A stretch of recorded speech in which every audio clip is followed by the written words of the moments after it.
Peace, man. How you feeling? Thanks for having me. Feeling good, brother. How you doing? No problem. What's happening? I'm well, man. How y'all feeling? Everybody all right tonight? Excellent, Yeah, Yeah, man. excellent. Yeah, everybody man. doing What's good, happening? man. Kobe fan or Lakers fan? That's Right good to with you. hear. My fault. I got crappy service on this phone tonight. You a Kobe Um, fan or a Lakers fan? both. I'm a diehard Laker. Diehard. I'm from LA, baby. My first love in sports was the Lakers, bro. And Kobe Y'all was was a turned this 20-year week. Laker. Y'all was turned this week with that concert, weren't you? I know it was cracking though. The Lakers, baby. Downtown, baby, in Los Angeles, homie. But nah, um, there's a anomaly going on. It's not even a phenomenon because we all know what it is. It's an anomaly going on. Um, I don't like to get over zealous about it, and I don't like to get over vulgar in my speech. But there's only one way to describe it. It's called HEAUXFLATIon, and a lot of things have taken place and transpired over the past, I say, decade and a half since I was a very young man, where women have me too'd, slut walked, um, strong independent women themselves out of availability and out of the market. And it's resulted in some very dire things. A lot of things that are going on when it comes to men and women relationships. They've transpired and gotten to the point where 10% of the guys are getting 77 to 80% are women. And that's not a really healthy thing because one of the side effects of that is children being born illegitimately to those 10% to 16% of men are brothers and sisters in same cities and same towns spread out all over town. And as those people grow up not knowing that they're brothers and sisters, now they start inbreeding, making inbred children. So that's a danger in itself that never gets spoken about. Also, what doesn't get spoken about is, I hear this phrase, emotional intelligence. The putting yourself out there with guys, women, you're putting yourself out there with guys and you're competing with each other for the same guys and you're not getting a commitment. So now the guys that you are qualified for, in all actuality, you're looking down on those guys because you're thinking they're lesser men than the men you didn't get a commitment from. So since they're lesser men in your eyes, they're not even worthy of you because you're definitely not going to get a commitment out of them, or they'll treat you even worse than the guy that you think was a better man because you didn't get a commitment from him. Now this guy's going to do you even worse when that wouldn't even be the case. So you got that aspect of it. And then on the other aspect of it, from the men's perspective, you got a lot of incels out here. Got a lot of guys 21 to 30 years old that are still virgins, in fact.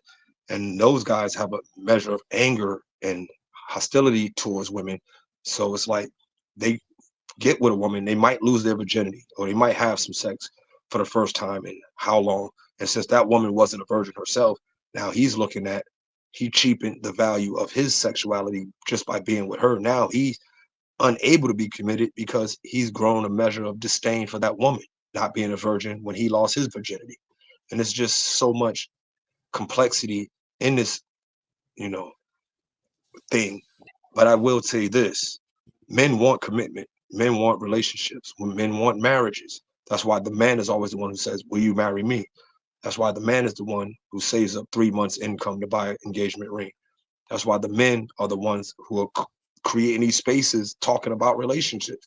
This wasn't something that women created. Women are participating in it, but men are the ones who started this red pill, blue pill stuff in these, you know, different talks. And then you got to look at the political aspect of it. I was watching a show on MSNBC with Joy Reid, and she was talking about how, where does a black man think he has the authority to do this, that, and the third, basically completely undermining black men's masculinity, black men's authority, black men's rightful place as head of a family. She was, I mean, just blatantly undermining it. And can you guys hear me? I'm sorry. And Yeah, you good. when you plant when you plant seeds like that in women's heads, it's a very bad thing. And all this week I've been at the gym. I've been at the gym every day this week. You see a lot of women coming in the gym. They have this standing bitch face, and excuse my language, but that's all it can be described as. And they're giving these nasty vibes, these nasty attitudes. And then at the same time, they'll purposely do stuff like put themselves in your view, walk towards you, but then sit there and deliberately like make themselves seen, but won't look at you, but will make a nasty face, nasty facial expression as if they're disgusted at your presence. While at the same time, I got the gym bod. I got the bod like Anatoly, where I go in the gym and surprise people with my work. I got the six pack. And she's in there looking like a water bag and don't even know how to jump rope. And it's like, shorty, what are you looking down at? Like, I'm better than you in every way. And then it's just so much to it where it's like our ladies have been trained and conditioned to hate us. And at the same time, we've been trained and conditioned to respond to that hatred with more hatred. And so doing shows like the Pineapple Show or the Pop Balloon Show or whatever other shows, I think it's time that we get back to grassroots. Dating for purpose. And see me, I forget about that dating, courting for purpose. And meeting someone in purpose. Get off the dating apps. Dating apps was for the losers, the Mark Zuckerbergs of the world who made it rich off other people's miseries. Stop listening to the Hotepians.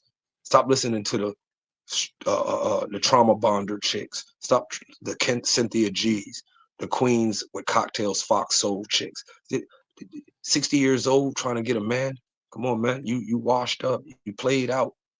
You a joke. You played listening to the Tamara Mowrys, listening to the Whoopi Goldbergs and the chicks, Sonny Hostins. Like, these women are in their positions to promote an agenda to keep women divided from a man, so that you will spend money without discipline, so that you'll compete against other women for a lifestyle that other woman that you're trying to compete against doesn't even really live. Like, there's so much to it. There's so many layers that you can just peel back. And I will say this, when relationships fall apart, it's never only one person's fault. It's both people's fault. One person might have started or did the wrong first. One person might have did more wrong, but it's always both people's fault when a relationship fails. And I'll land my plane like this by saying, ladies, I'm the one who coined this saying. You're probably never going to hear it from no one else. I've said it. This is my third time saying it. I'm going to say it again. We love y'all, man. We love y'all. We love y'all more than y'all are capable of loving yourselves. We're men. We live our lives to take care of a family. We live our lives to provide for you. We live our lives to sacrifice for you. And this is no knock against you, women, but we are more than you. There's nothing about your existence that goes outside the scope of being a man. From birth till death, a man has to protect what's in between his legs. And all the same while, in order to earn the title of being a man, you have to put those things at risk going out here to take on the world and make a living. Yeah, that's a pain in itself that y'all will never experience, that y'all have no awareness of. And we put that at risk every day, our future, our family jewels at risk to make a living in this world. And we have to protect those from birth till death. That's a pain y'all never even know about, not pain y'all never experience. And we do it. I'm confused. To take care of you all. Why is it putting your family jewels on? I'm confused by that. What I mean is,